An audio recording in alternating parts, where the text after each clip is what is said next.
Governor Sanjay Malhotra ने इस बार की क्रेडिट पॉलिसी के बजाय एक तरीके से बैंकिंग पॉलिसी का ऐलान किया है।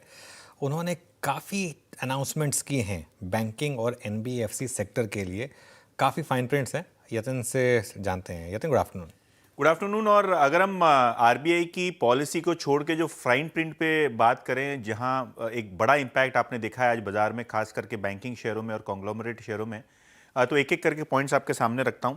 सबसे पहले, इंडियन बैंक्स को अब अलाउ किया है एमएनए एक्टिविटी में पार्टिसिपेट करने के लिए। उनको कहीं ना कहीं जो पहले रिस्ट्रिक्शंस थे कि आप कोई एक्विजिशन को फंड नहीं कर सकते, खास करके ओवरसीज एक्विजिशंस होते हैं, तो वो जो घरेलू कंपनियों की फंडिंग का इशू था, उसके ऊपर आरबीआई ने क्लैरिटी दी है और प्रपोजल रखा है कि अब बैंक्स भी जो है एक्विजिशन इंडियन कॉर्पोरेट्स का जो होते हैं उनको फंड कर सकेंगे।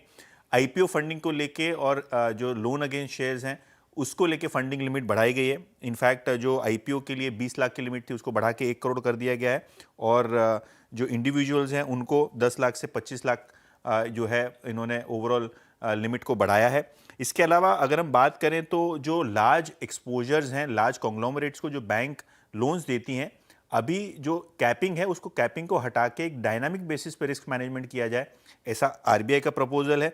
इसके अलावा अर्बन कोऑपरेटिव बैंक्स को लाइसेंस दिए जाएंगे जो काफ़ी दशकों से बंद है। रिस्क वेटेज जो है एनबीएफसी फाइनेंसिंग के लिए उसको कम किया गया है, जो बड़े इंफ्रास्ट्रक्चर क्वालिटी प्रोजेक्ट्स है, जिसका मतलब ये है जहाँ कैश फ्लोज आप प्रेडिक्ट कर सकते हैं। शायद उनका इशारा रिन्यूएबल एनर्जी सेक्टर पे है, solar projects, wind projects, airport projects, जहां बड़ा निवेश लगता है और बड़ी अवधि के लिए उनके कैश फ्लोज प्रेडिक्टेबल होते हैं।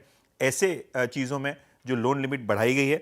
इसके अलावा क्रेडिट लॉस का जो ईसीएल फ्रेमवर्क है, जो एक्सपेक्टेड क्रेडिट लॉस है, उसको लागू किया जाएगा, लेकिन वहाँ एक ग्लाइड पाथ दिया गया है जिसके द्वारा आप धीरे धीरे करके प्रोविजनिंग करिए, और जो ईसीएल नॉर्म्स आरबीआई लागू करने वाला है अप्रैल 2027 को, उसको जो है अमल में लाया जाएगा। ये पॉजिटिव है क्योंकि ग्लाइड पाथ दिया है आरबीआई ने, एकदम सख्ती से इसको अमल में नहीं लाया जाएगा, इसको एक ग्लाइड पाथ दिया गया है।